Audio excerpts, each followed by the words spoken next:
Hi, everyone. First, I would like to welcome you all and thank you for attending our session today, Caring for Indigenous Patients Who Experience Sexual Violence. This presentation is being brought to you by IAFN through the National Tribal Clearinghouse on Sexual Assault. We are super grateful that you have decided to join us virtually today. Just a note, we want to start off by making sure to acknowledge that this presentation was through the support of a grant from the Department of Justice and the Office of Violence Against Women, and that the opinions, findings, and conclusions and recommendations that we express in this presentation are those of us, the author, myself and Kelsey, and do not necessarily reflect the views of the U.S. Department of Justice. We would also like to share that Vanderbilt School of Nursing is accredited as a provider of nursing continuing professional development by the American Nurses Credentialing Centers Commission on Accreditation. Try to say that 5 times fast. This activity will award one contact hour to participants who attend the event and submit the required program evaluation. No partial attendance credit will be given. Lastly, today's presenters, me and Chenel, have no financial relationships to disclose. So let's move and shift to take some time to get to know our guests today.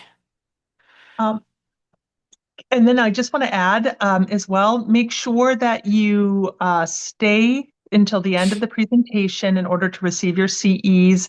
And our hosts will be making sure to take note of your attendance just by putting your information in the chat. And you'll receive some instructions on how to actually claim your CEs at the conclusion of this presentation via email.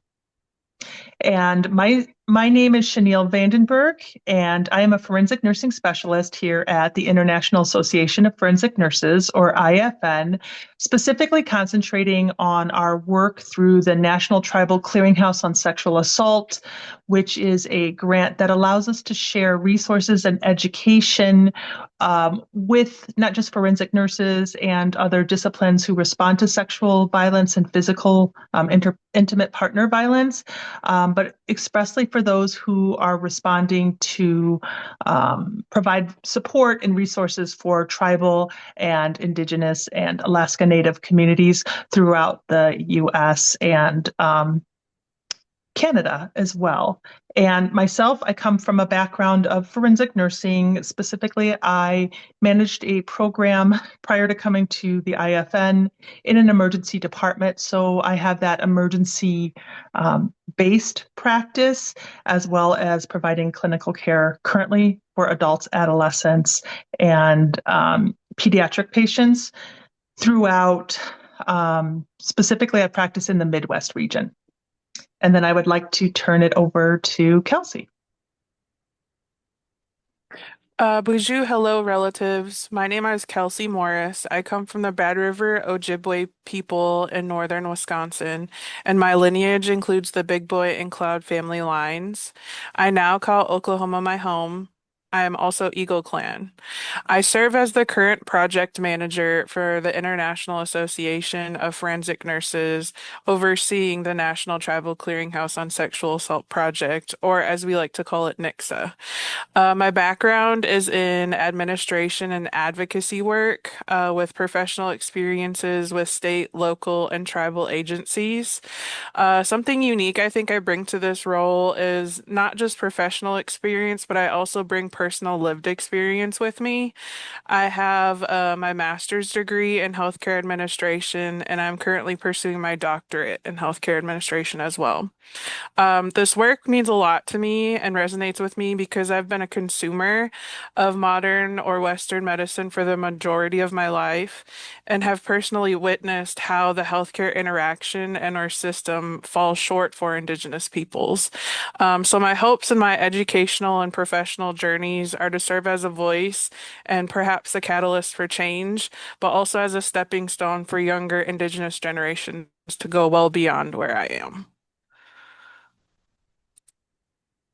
Before we jump into our conversation today, we would like to take a moment to gratefully acknowledge the Indigenous peoples on whose ancestral lands we gather, as well as the diverse and vibrant communities and people who make their home here today.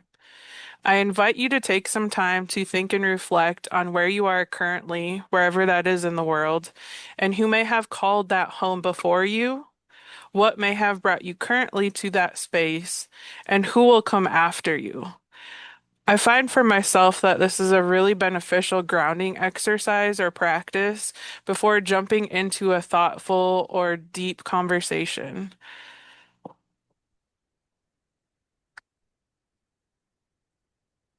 After participating in today's activity, we hope that you leave our session with increased knowledge of factors that influence the healthcare experiences of Indigenous patients who have experienced sexual violence, as well as trauma-informed and traditionally responsive strategies that can foster trust, safety, and healing in clinical interactions.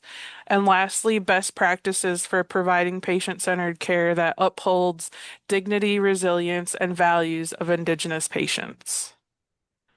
And we truly appreciate you being here today because for those of us who are providers in the medical realm, of course, we root ourselves in that knowledge of best practices and making sure that we are providing the highest standard of care to our patients. But what does that mean in terms of when we are seeing patients in a different kind of trauma, specifically that sexual assault or intimate partner violence? We want to make sure that not only are we rooting our practice in medical, like best practice medically, but also in terms of what the national protocol for providing those types of exams entail. And whether you practice from the lens of a forensic nurse or just in general as a provider, as a nurse or a nurse practitioner, or even other clinicians, we want to make sure that we root ourselves in that knowledge that's in the protocol that all patients have the right to receive a comprehensive quality medical forensic examination. And as part of that, to be treated with respect, dignity, and compassion. And so, what we would like to do is kind of give an overview or a little insight into how we can bring that into not just our practice as it pertains to sexual assault, but just generally throughout our interactions with patients who are from that, like either Native background or Indigenous people.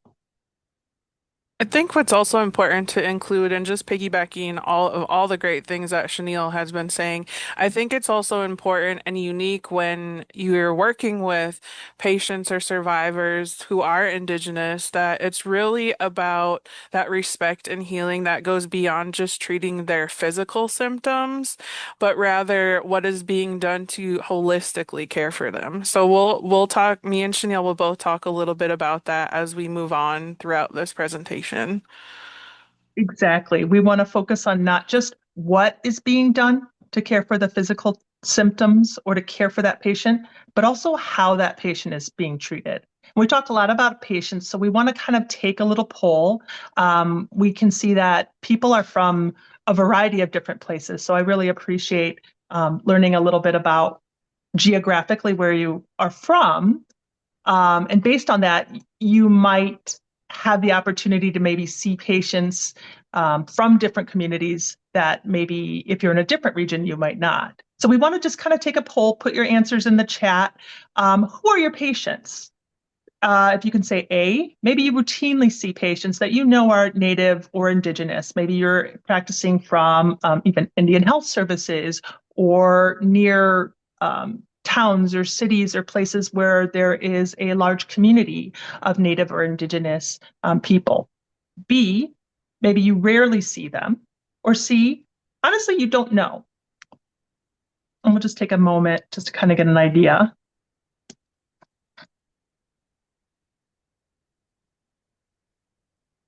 Okay.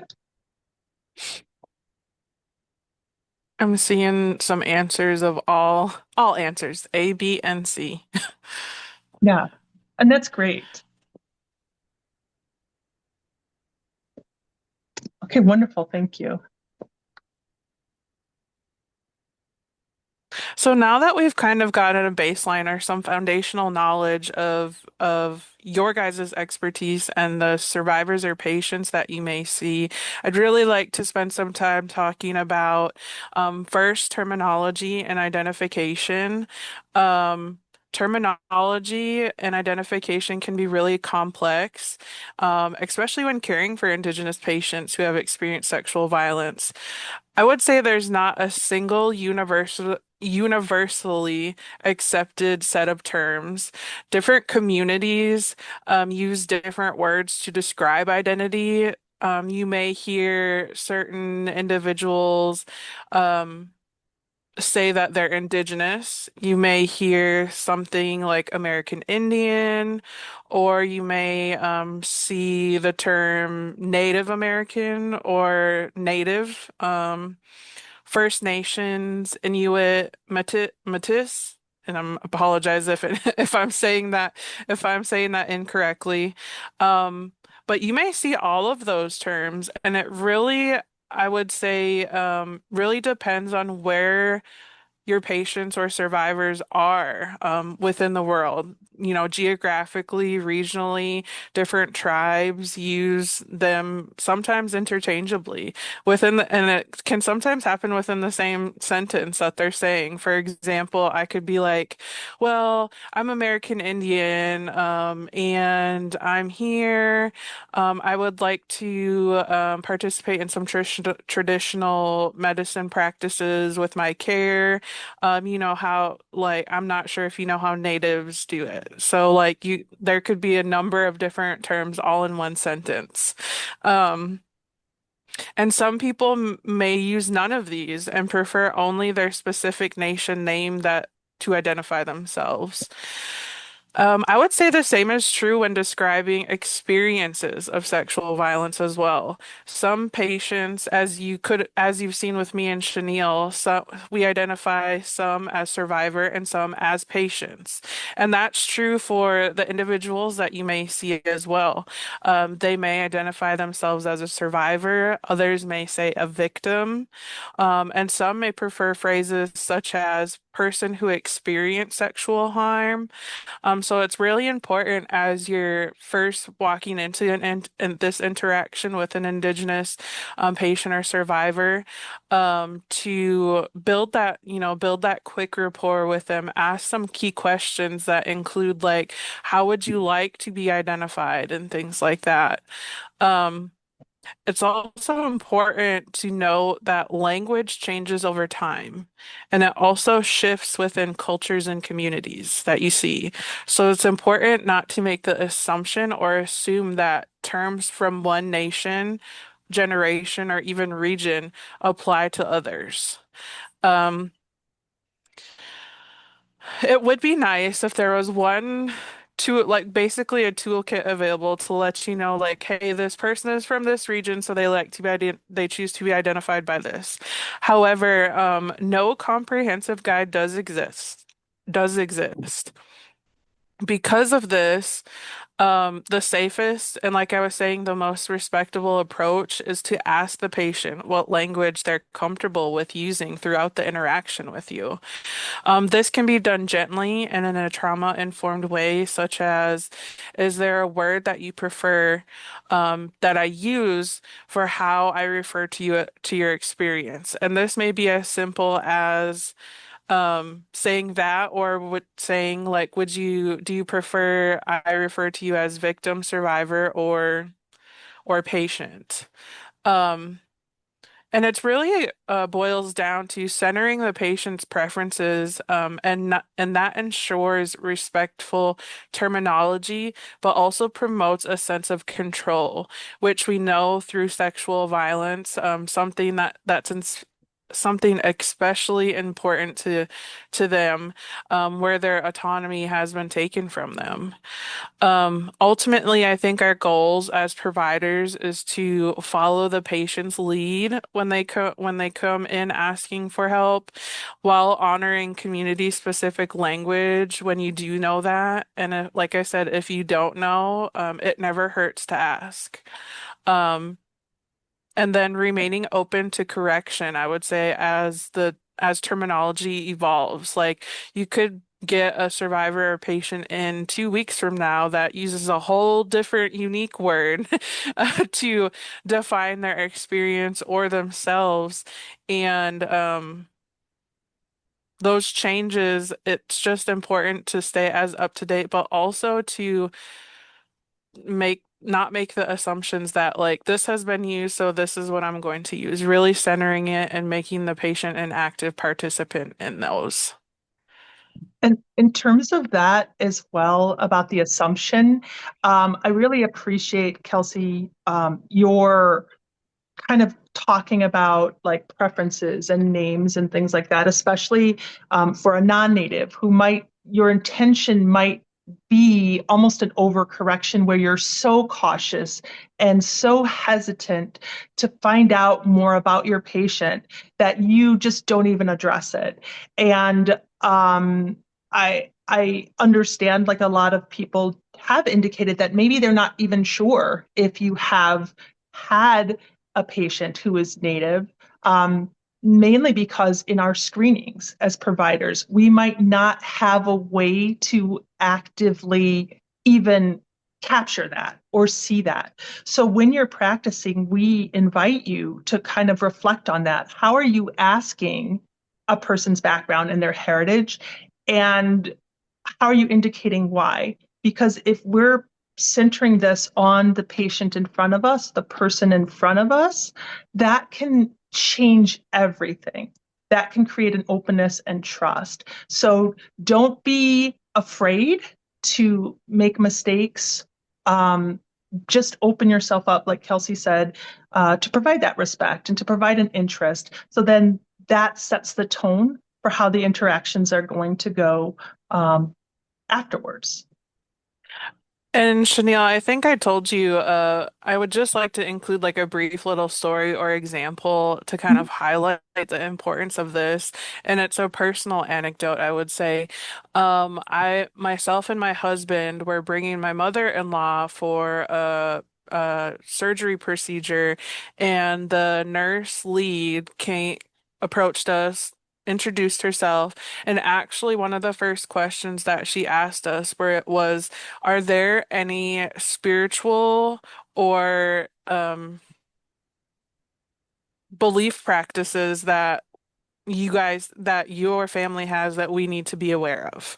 And so that's a good way to kind of open the door. And I was honestly taken aback when that nurse asked that.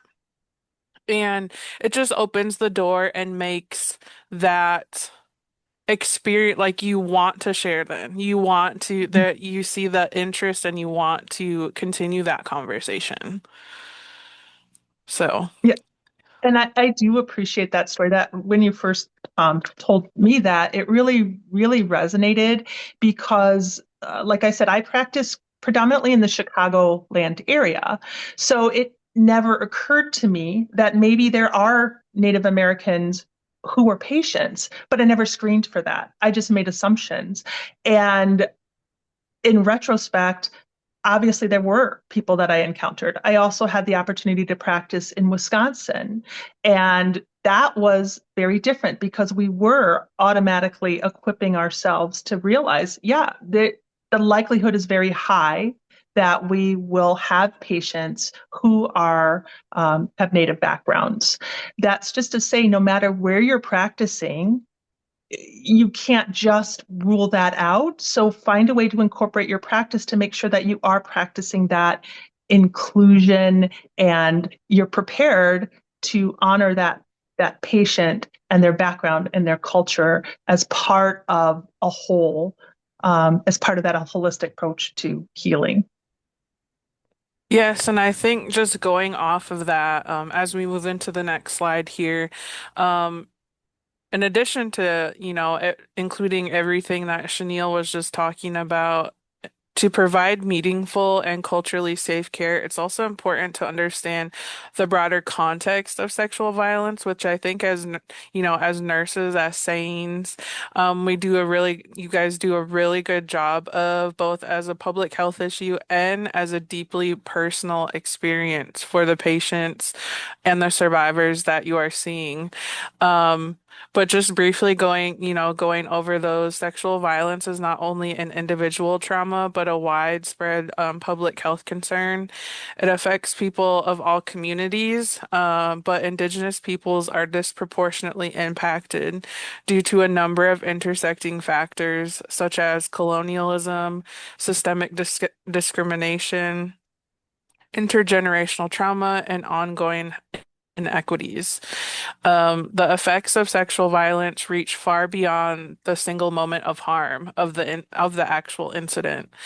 Survivors often experience impacts that range, um, that span multiple dimensions of their health. So not just physical, but emotional troubles, mental health troubles, spiritual and social.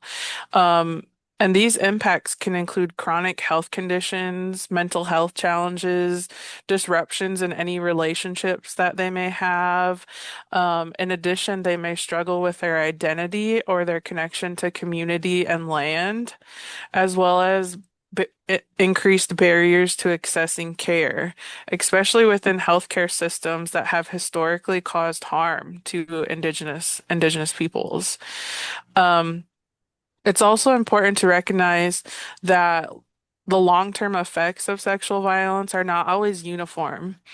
Each person's response is shaped by their personal history, their cultural identity, the support systems that they have in place around them, and either the presence or absence of safe, culturally informed care. Um, Lastly, for this slide, healing is not linear. For Indigenous survivors, the healing journey may involve reconnecting with their culture, participating in ceremonies, reconnecting with the land around them, as well as their language or community. And these forms of healing may exist alongside or coexist. Um, they may not, honestly, to be frank, indigenous survivors may not always agree with Western therapeutic approaches and may choose the alternative traditional healing practices. So as so our role as providers is to support that healing journey, whatever that may look like for each unique survivor or patient that you see, by acknowledging the trauma, honoring their cultural practices that they choose to participate in, knowing that when a survivor walks in, they may walk out not wanting that Western medical treatment or care. They may choose or opt into alternative methods, and that's okay. As a provider, you have to put all of their tools in their hands, and then they're the ones that ultimately make the decision. And then finally, just creating environments that are safe, empowering, and that are patient-led.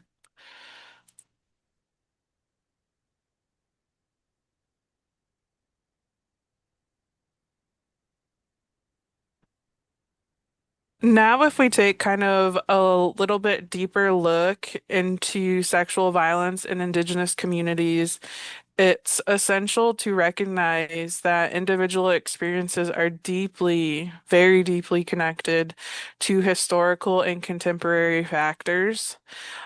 First, when we talk about colonization disrupted Indigenous societies through land dispossession, forced assimilations, as well as the erosion or um, abandoning of cultural practices. These disruptions created conditions where violence, both from outside systems and within the communities themselves, um, harmed by the systems and could take root and just grow. Um, Historical trauma often refers to the collective and cumulative emotional and psychological wounding over generations. And for Indigenous peoples, this includes massacres, forced relocations, broken treaties, suppression of languages, and government policies that are aimed at eradicating and identity of Indigenous peoples. Another era I would like to discuss is the boarding and residential school era and systems, and that's where they're among the most significant contributors to trauma. And this is where children were forcibly removed from their families and subjected to physical, emotional, and sexual abuse, as well as denied their languages and cultural practices. These impacts of these institutions continue today, influencing parenting, community structures, trust within institutions, and leave Indigenous communities and peoples vulnerable to violence. Um, and then we talk about intergenerational trauma. Because trauma is often transmitted across generations, many patients may carry the effects of harms that they did not directly experience. For example, I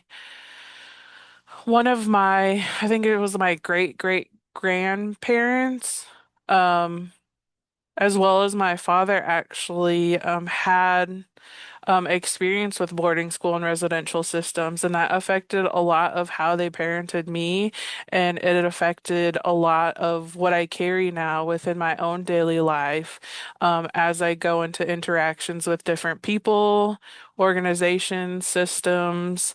I do, have that knowledge of that. And although it didn't happen to me, like I still feel it in my body, in my mind.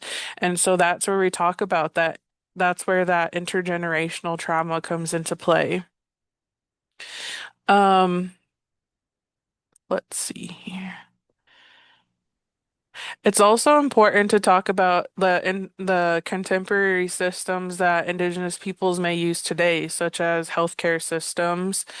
Um, they still sometimes reflect the biases and inequities that are rooted in colonizations.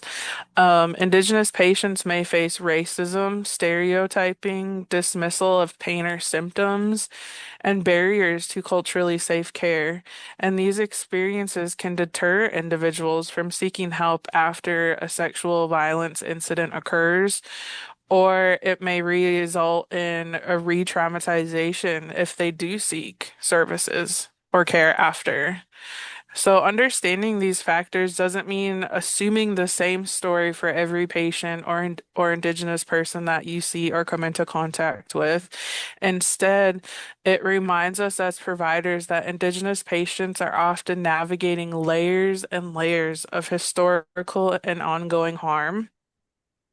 Our responsibility is to approach each person with care, with humility, awareness, and respect, acknowledging systemic inequities while avoiding I'm gonna say this word incorrectly.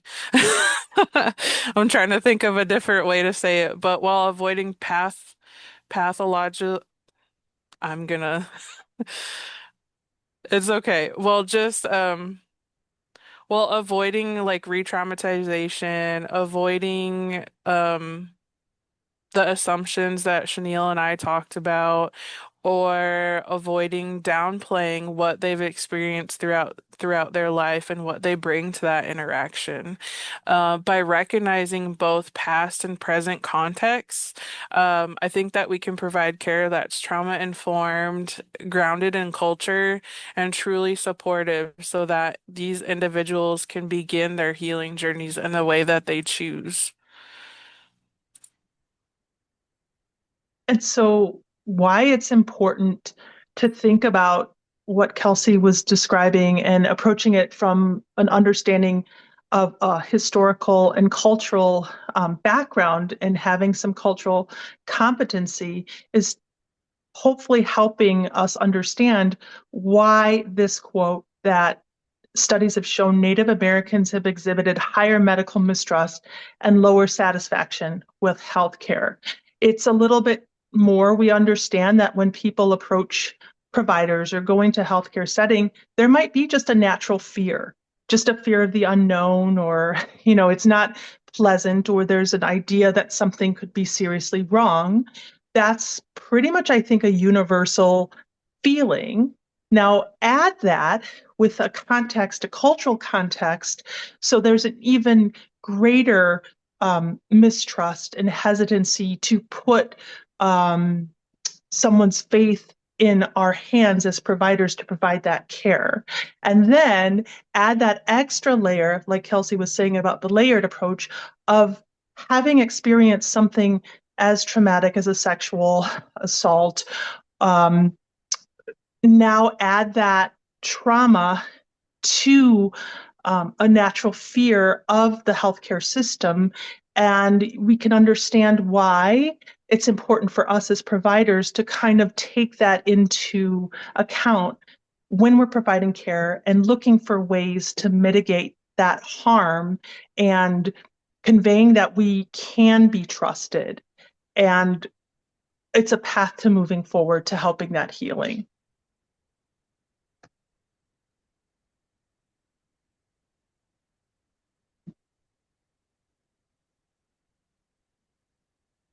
So, as we support Indigenous patients who have experienced sexual violence, it's important and critical to recognize the barriers that can make healing more difficult.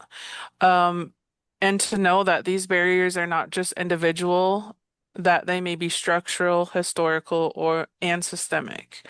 One major barrier, like me and Chenel have both talked about, is distrust in the healthcare systems. This distrust is often rooted in real experiences, such as generations of medical abuse, coercion, research that's done that's not of an ethical standard, forced sterilizations of the indigenous peoples, as well as ongoing racism within healthcare today. And for many Indigenous patients, coming into a medical setting can trigger fear, skepticism, and a sense of vulnerability, especially after trauma like sexual violence and after, considering all those layers that me and Chanel have been talking about. Um, I hope that in my brain, an onion starts to appear. Like, this is the first layer, and then we talk about the next layer, and you just see all the layers. And I hope in my brain at least, it's like, how do we slowly but gently peel those layers back to be able to get one of those beautiful blooming onions? Um, Another barrier is the stigma surrounding sexual violence. In some communities, discussing sexual harm may be sensitive, private, or even culturally complex. Survivors may fear being blamed, shamed, or not believed entirely. This can discourage disclosure as well as delay care or even prevent individuals from seeking any support at all. Um, there is also a lack of culturally responsive or traditional knowledgeable providers available. Many survivors want care that is rooted in culture and honors their culture, that incorporates community values or acknowledges traditional healing practices. Some of the things I think about, like when we're trying to heal, is some people call it smoking off, others call it smudging. And so, either to start a healing journey, to end a healing journey for a survivor, they may want to smudge themselves or smudge the space that they're in. And in a lot of hospitals, I would say that is not allowed for them, not allowed to do that. And so imagine being a survivor that, knows. they make this effort for themselves to obtain the care, and then entering a space to where they're fearful or mistrusting of everybody, and then to be told, no, we cannot start this healing journey for you in the way that you're choosing. Um, So when providers lack this understanding, or when the cultural safety isn't present for these survivors, patients may feel unseen or often misunderstood. This can lead to a disengagement from care or incomplete follow-up after initial visits are done. Um, Further, many Indigenous patients, particularly those who are living in rural or tribal areas, services are often limited as well. This can include a shortage of sexual assault nurse examiners, counseling services, transportation options, or even confidential spaces to have these, sensitive discussions. Patients may travel long distances, wait long times, or face inconsistency of availability of specialized care. Um, I would just like to note that these barriers don't exist by themselves. They often interact and compound on one another. For example, a patient may want help but struggles with transportation or how to get there, or is unsure whether a provider will treat them with respect, or fears what the community will think about them if they see them seeking care. So, our role as providers is to recognize these barriers without making those assumptions and to work collaboratively to reduce them. This might involve building trust over time, creating culturally safe environments, partnering with tribal programs, and empowering patients with choices and control over their care. And so I know we dropped a lot on you as far as, background and sort of the reasons be why there might be the mistrust or there might be barriers. So what now we'd like to discuss ways to help or to sort of, I don't want to say overcome, but ways to move forward and little things that we can do in our practice that will make a huge difference. And the good news is there's already a framework. There's already, guidelines within the national protocol that help us understand how to do things, what we're trying to do as far as treating patients who've experienced trauma, specifically the idea of trauma-informed care. I know it's a term that kind of gets tossed about these days quite a bit, but let's really take a look at what that means in terms of a sexual assault patient or someone is seeking our care for that. The ground principles of trauma-informed care are establishing safety, trustworthiness, choice, collaboration, and empowerment. We can apply these terms universally throughout our practice, but these are especially important to make sure that we're practicing in a trauma-informed way when we are providing care for Indigenous patients. Small actions to establish that we are a safe space, that we can be trustworthy in our care of that patient can come down to our tone of voice. Are we speaking in a way that's condescending or inadvertently superior? Or are we already setting a safe space with our presence, our body language? We have to recognize that we may not feel powerful in the hierarchy of a medical community on the ladder, right? Within a hospital or clinic or whatever. Maybe we might feel like a lower on the rung of the ladder. But from a person coming in to a structure that's already a power structure or a system structure, we already seem powerful. We already know what's going to happen in that exam. We already know where all the equipment is or what the equipment stands for. I remember having a patient and, a sexual assault patient And even something as simple as the vital machine, I didn't even think twice, but she looked at it and said, "Oh my gosh, this reminds me of the time, the like the last time I saw that, I was getting placed to foster care." And I thought, whoa, here's something I took for granted because this environment is my home, right? The emergency department is my home. But I have to recognize that for every single person who's coming in, that is not their home. So I need to make that safe and inviting. And I can do that also with clear communication, making sure I emphasize that there's a choice, but also collaboration. You know, Kelsey had mentioned making sure that I'm connecting with all aspects of what that patient might need, whether it's help with pharmacy or follow-up care or communication with even the people that they bring with them to provide support and thinking outside of the box as far as family members, who's allowed in that room, what that looks like, and how that might be different from a community standpoint. Um, and then the empowerment piece is making sure that we focus on the strength and resilience of that individual. And part of that is honoring the unique backgrounds, what culture means to a person.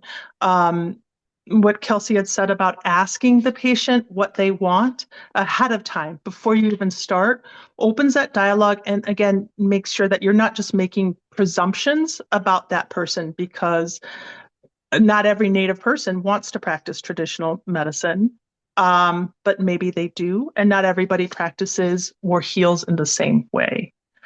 Um, so I really think taking, just, oh, yeah, sorry. go ahead. Sorry. No, No, yeah, I was just gonna say, I think an important thing is if you have a patient or a survivor that does want to participate in traditional aspects of healing, I think it's important to view that as a strength and try at least to incorporate as much of their traditional healing aspects as, as a um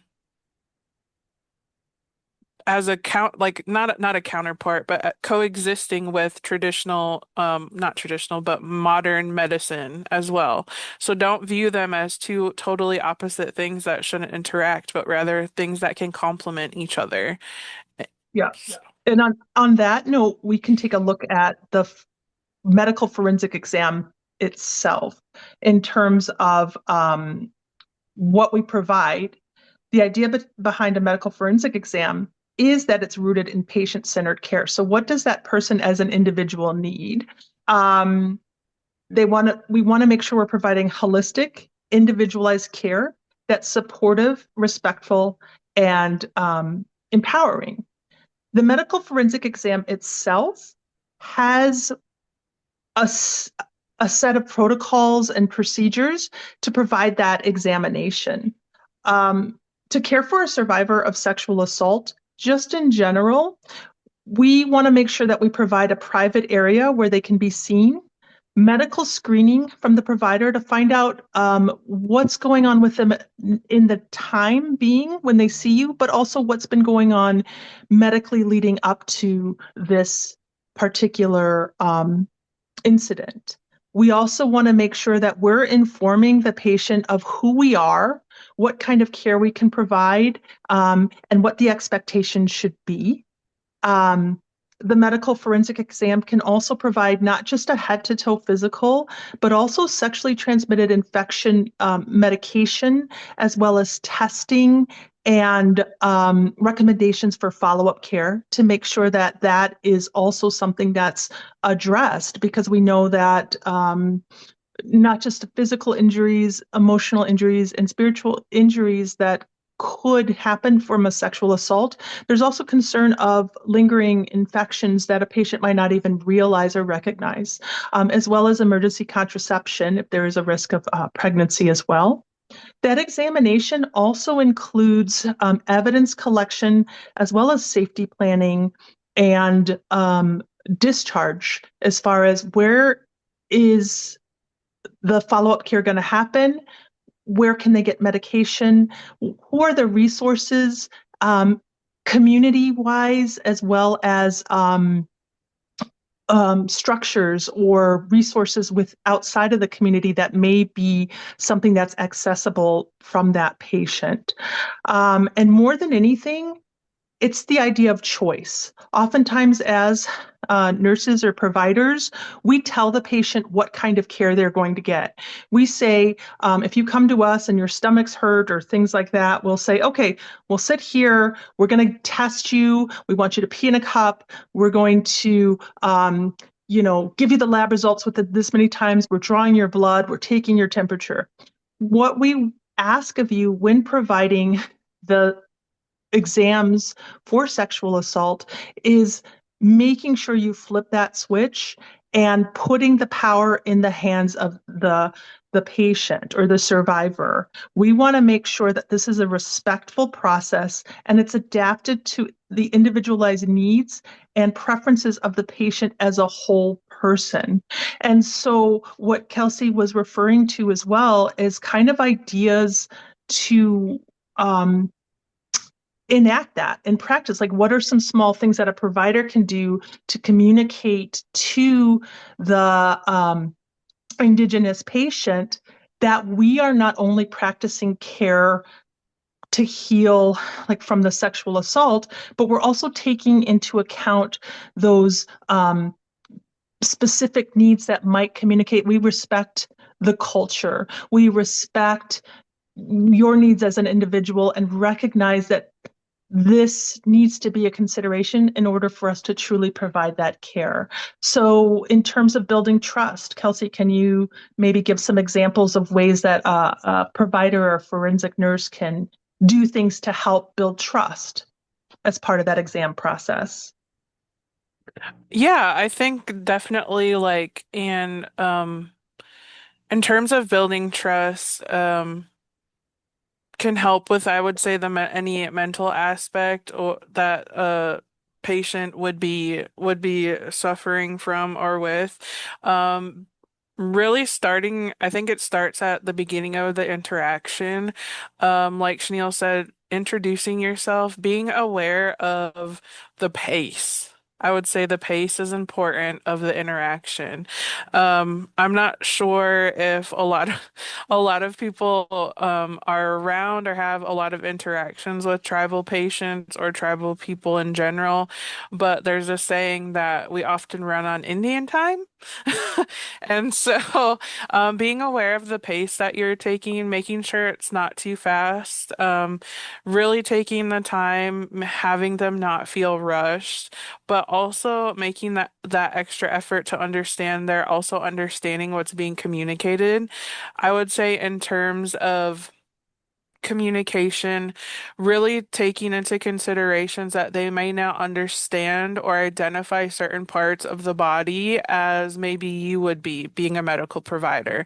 For example, like a vagina to them may not, a vagina to you may not be how they identify their vagina. It might not mean the same thing. Um, and then I would say um, just communicating that extra mile, really not documenting, but saying things as you're doing them and asking them if they continue to be okay with this.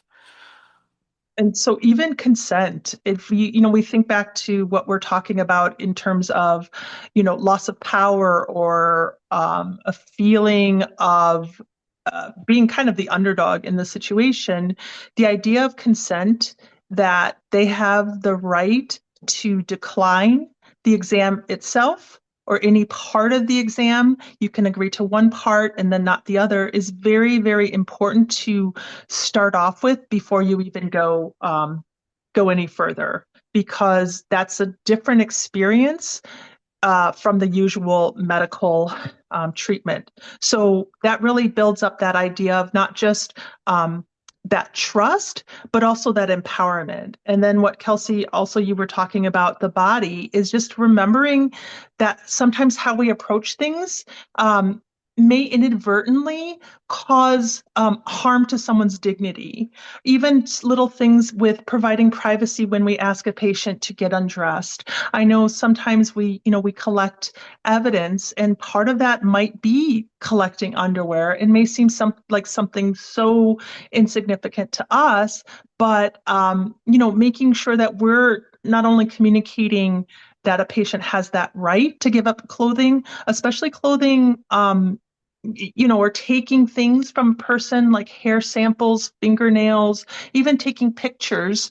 It may not seem like something that's a big deal, or we think that because they're there, of course they want us to take, a patient wants us to take evidence and collect it, but a person may not understand what that means. And historically, again, even the act of collecting something or taking something from a person is going to resonate and feel a lot different in the Indigenous community. So, are there ways that you can think of, Kelsey, that maybe we can be respectful and making sure that we ensure dignity when providing evidence collection or even just looking at a patient during a sexual assault exam?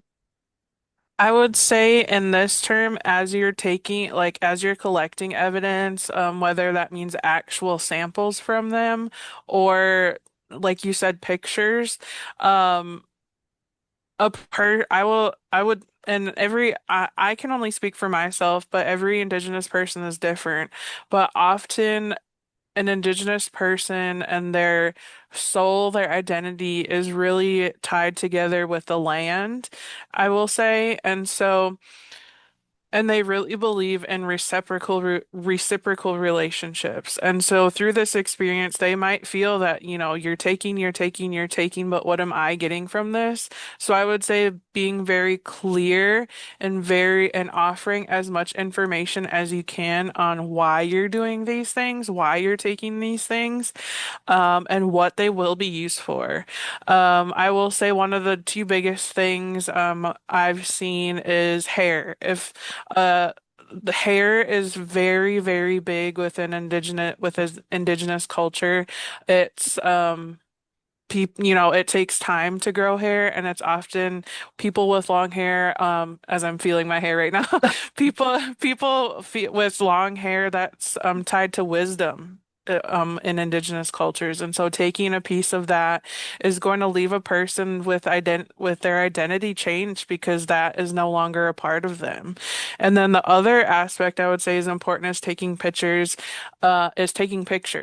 Oftentimes, as a saying, you have to use that measurement tool. I would say be very aware of that and communicate what that's for, because taking a picture and including like a measurement tool can re-traumatize the person because we go back to um um trading days. And so they may feel like when you're snapping photos and when you're measuring that they may feel like a commodity or like it's a resexualization. And we know that Native American individuals often get highly sexualized in the media and things like that. So. And then back to what you were saying again about the idea of reciprocity and understanding that we are in this process together. Our hope is that our patient leaves that room better off in some way than they came. Obviously, we can't undo the trauma, but one of the things that we can do is help empower that patient to feel confident enough to hopefully continue on the healing journey and to take the next step and follow up with providers or other healthcare avenues to make sure that this isn't the last time that they ever see a nurse or a doctor ever again. And we do that. One of the things that we can do as well, like empowerment wise, is making sure that we create a safe space, not just a safe space in terms of making sure that the assailant or the person that did them harm doesn't have access, but that exam is conducted in a private setting. One of the things we know is in a community, oftentimes, especially if you're in a smaller town or you might be the one facility in an area for miles around, and everybody maybe works for that, or somebody has an aunt or a cousin or whoever. So making sure that privacy is heightened. We always take for granted that a patient has like, privacy, HIPAA and those kind of things. But we really want to take it one step further and make sure that that person who comes to see us knows that their information is safe with us. Also respecting personal boundaries and affirming that the information, even follow-up Oops. care, is going to be private. And another thing is billing, making sure that ahead of time a patient understands that when they're getting a sexual assault exam, that what are the hospital structures? Will they receive a bill? They shouldn't have to worry about payment or whether or not their insurance is going to cover that. But everything should be upfront, but also communicated in a way that it's like that for every patient. It isn't somebody just making assumptions about what you can and cannot cover, and also access to information. Can you think of any other things, Kelsey, that we could do as providers that would help sort of enforce the idea of things we could do in the exam to provide that empowerment or, emphasize trust? I would say one of the things that maybe isn't thought of the most is if you have like a security officer or a uniformed police presence within the emergency department itself, that can throw people off too. They may not have the best, historically they don't have the best relationships with Indigenous peoples, and so. If a person walks in the emergency department to a room and they see a armed or unarmed or uniformed, that might make them feel unsafe altogether. And you haven't even started the interaction yet. And that's a very good point to make as well. As part of that forensic exam, we need to stress that participation with law enforcement should not affect their ability to receive health care from us. First and foremost, we are medical providers. If participation with law enforcement or the criminal aspect is something that we can help with if that's what the patient chooses. However, we need to be respectful and clear that we provide so much more than, just evidence collection or a kit, but there are so many pieces of healing from sexual assault that as medical providers we can do as well. And as Kelsey mentioned earlier, it's not just about the person's symptoms, but all of it. And part of that is remembering that sexual assault is a trauma that impacts the spirit as well. And so, in order to make sure that we are basically helping to heal the spirit in some kind of way, what are some of the things that we can do as well, Kelsey, in your opinion? Um, In terms of spirit, I think the important thing is just being able to look at the fact that an Indigenous survivor or patient may view wellness in a different perspective than, a medical perspective. We really view wellness as a holistic approach, meaning that you have four aspects of well-being, which is physical, emotional, mental. I'm forgetting the last one. Physical, mental, emotional, and psychological. And really when we're thrown out of balance or when a traumatic event happens like that, it throws a person out of balance. And in order to create that complete wellness, every aspect of that Indigenous person must be in harmony and in balance. And so really thinking outside of the box in terms of this person is not just symptoms, but this person is, suffered a traumatic event and has maybe something physical happened or has a physical injury. How is this going to affect their emotional state? How is this going to affect their mental state? And ensuring that each part of those things before that person leaves your care, um, they have something to follow through on that to ensure that complete wellness. And as part of that, we don't ask any one of us to do it alone as an individual. We know that Indigenous or Native people really rely on community. And as part of that, as providers, we can learn a lot from that perspective as well. We may just, we may be nurses or providers within the room. However, we want to make sure that we're also collaborating with other disciplines who also respond to sexual assault. So whether that's connecting with advocates or having pre-established rules with law enforcement as far as how the care is going to happen, when reporting happens, child protective agencies, and really intra agencies as well. Everybody from maybe the pharmacist to lab to even the greeters. Every step of the care really needs to be communicated and so that the expectations are consistent. And through that, we can provide our own, the healthcare community. We're not alone. It shouldn't be siloed. Um, it is really that idea of the holistic care, and we want to make sure that there is hope. I know that a lot of the topics that we talked about are really heavy, but I am confident that some of the small things that we can do in our practice, and even just by being here and talking about this and learning more, is a step towards making sure that we're providing the best care possible for our relatives, our patients who come to see us and trust us.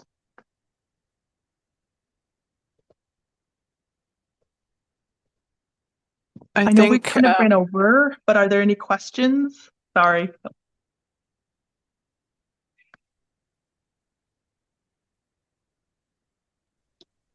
Okay. if there's no questions, I would just like to share our contact informations. If you think of any follow-up questions, please feel free to reach out to us. Either you can get in touch with Pam and she can get you over, or you can take a quick screenshot of this.